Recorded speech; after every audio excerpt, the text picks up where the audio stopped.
ठीक है, चलिए सीधे आज के इस विश्लेषण में गोता लगाते हैं। साइबर सुरक्षा या एथिकल हैकिंग की दुनिया में हाल ही में एक बहुत ही अजीब और परेशान करने वाली समस्या सामने आई है। जब भी किसी नए एंड्रॉयड 15 डिवाइस पर कोई पेलोड चलाने की कोशिश होती है तो वो अचानक से काम करना बंद कर देता है।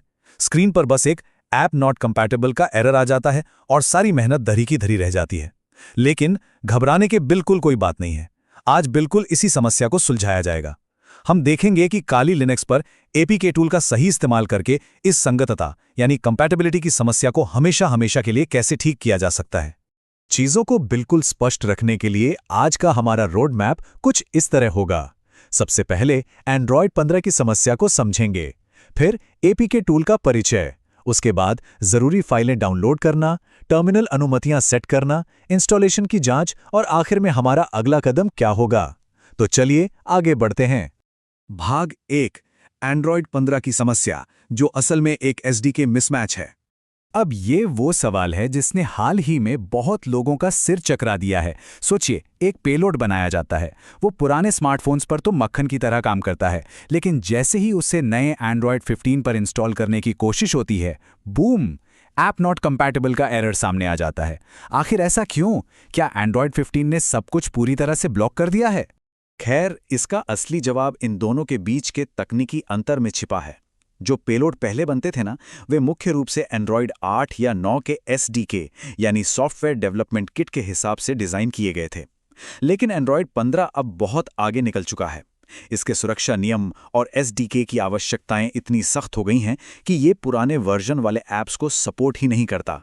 ये एक सख्त बाउंसर की तरह सीधे तौर पर उन्हें एंट्री देने से मना कर देता है, और बस यही कारण है कि हमें वो एरर देखने को मिलती है। भाग 2, एपीके टूल का परिचय, जो इस समस्या का एकदम अचूक समाधान है। तो सबसे दिलचस्प बात यह है कि एपीके टूल काम कैसे करता है।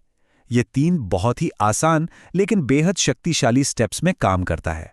सबसे पहले ये पुराने पेलोड ऐप को डीकंपाइल करता है, यानी उसे खोलकर उसके अंदर की सारी फाइलों को हमारे सामने रख देता है। दूसरा कदम, ये उस ऐप की XML फाइल के अंदर जाकर हमें पुराने एसडीके वर्जन को बदलकर नए एंड्रॉयड 15 के अनुकूल बनाने की सुविधा देता है।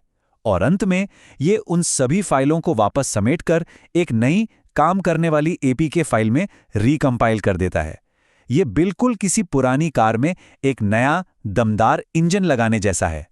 भाग 3, इस प्रक्रिया के लिए आवश्यक फाइलें डाउनलोड करना। अब इंटरनेट पर तो बहुत सारी जगहें हैं, लेकिन हमेशा सीधे और भरोसेमंद स्रोत पर जाना ही सबसे सही रहता है। हमें आईबॉट पीचेस के गिटहब रिपॉजिटरी से 2 बहुत ही खास फाइलों की जरूरत होगी।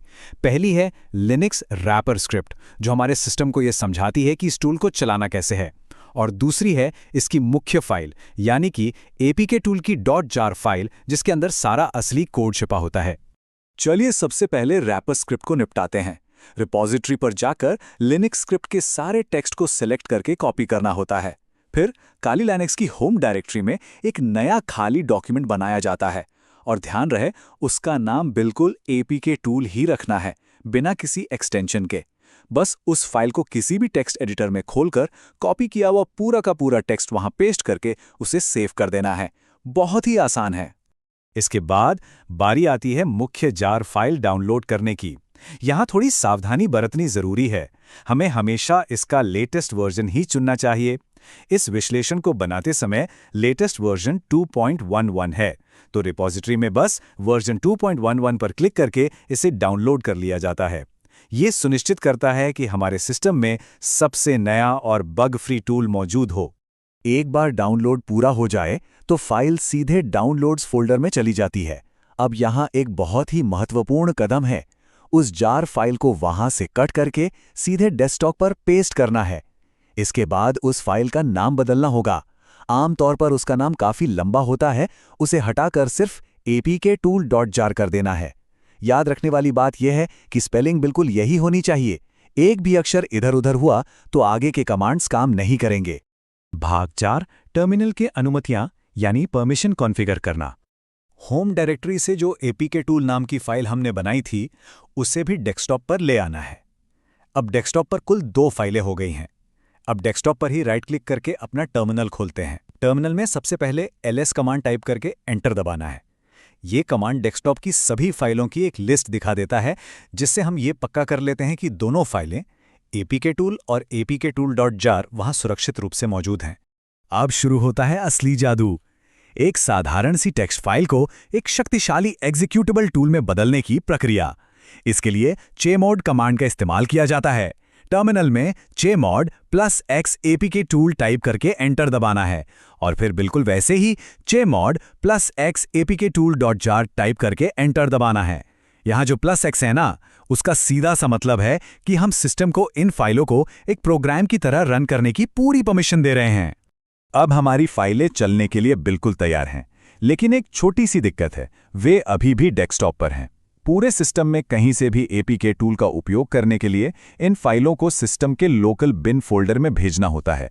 ये वो खास जगह है जहां लिनक्स अपने सारे महत्वपूर्ण टूल्स को स्टोर करके रखता है। टर्मिनल में ये कमांड डाला जाता है sudo mv apktool apktool.jar usr local bin। यहां sudo हमें एडमिनिस्ट्रेटर की सुपर पावर देता है और mv कमांड इन दोनों फाइलों को एक झटके में उस सुरक्षित फोल्डर के अंदर पहुंचा देता है। भाग 5 इंस्टॉलेशन की जांच करना। चलिए देखते हैं कि हमारी मेहनत रंग लाई या नहीं। स्क्रीन को साफ करने के लिए टर्मिनल में क्लियर टाइप कर लेते हैं। अब ये जांचने के लिए कि सिस्टम ने हमारे एपीके टूल को सही ढंग से पहचाना है या नहीं, टर्मिनल में बस apktool-version टाइप करके एंटर दबाना है। यदि सब कुछ एकदम सही ढंग से कॉन्फ़िगर किया गया है तो सिस्टम बिना किसी देरी के तुरंत जवाब देता है। और अगर टर्मिनल में आउटपुट के रूप में हमें अपना वर्जन 2.11 दिखाई देता है तो इसका मतलब है कि हमारा इंस्टॉलेशन 100% सफल रहा, कोई एरर नहीं। एपीके टूल अब इस काली लिनक्स सिस्टम का एक स्थायी हिस्सा बन चुका है और ये पूरी तरह से काम करने के लिए तैयार है। भाग 6 अगला कदम एंड्रॉयड 15 पेलोड की ओर। अब जब हमारे पास वो अचूक टूल आ ही गया है जो पुराने पेलोड्स के एसडीके को चुटकियों में बदल सकता है, तो समझ लीजिए कि असली खेल तो अब शुरू होता है। एपीके टूल के सफलतापूर्वक काम करने के साथ एंड्रॉयड 15 की उन सख्त सुरक्षा दीवारों को पार करना बस एक कदम दूर है। तो अब सोचने वाली बात यह है कि इन फाइलों को डीकंपाइल करके ऐसा कौन सा तकनीकी जादू किया जा सकता है जिससे हमारा पेलोड एंड्रॉयड 15 के लिए पूरी तरह से अनडिटेक्टेबल और संगत बन जाए।